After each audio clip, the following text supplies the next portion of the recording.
So this is probably going to be my last kind of comment on that video, and I think I'm going to go back to my regular content, just because besides being a mandated reporter and a parent and a human, this is kind of beyond my scope of practice.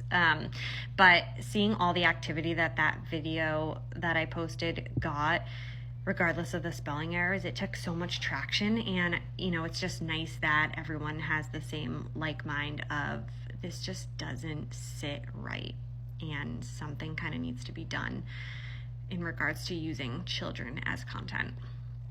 I did find something that came up on Reddit that I wanted to share, and it's written by someone who was a child in a family of vloggers, and I think that as these kids get older, we're going to start seeing more and more of this come out once they can find their voice.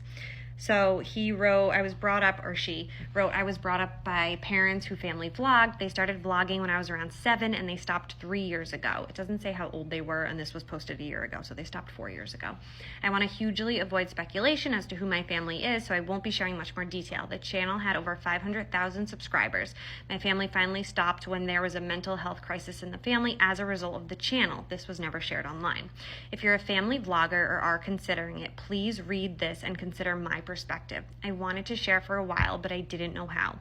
I loved it for a while. I loved being the center of attention while the camera was on, and I loved getting more toys.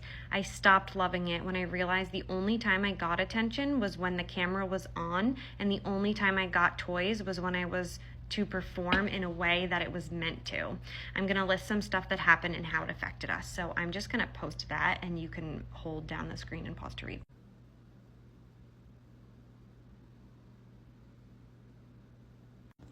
All of those things listed is so sad, and it would break my heart to know that my kids had to go through something like that, and that was what they deeply remembered from their childhood. It is becoming normalized, and I think it's normal in these families in particular just because it's a lifestyle, and once you live a certain lifestyle, it's hard to back away from it, especially when the money is rolling in. But in the words of Morticia Addams, what is normal for the spider is chaos for the fly.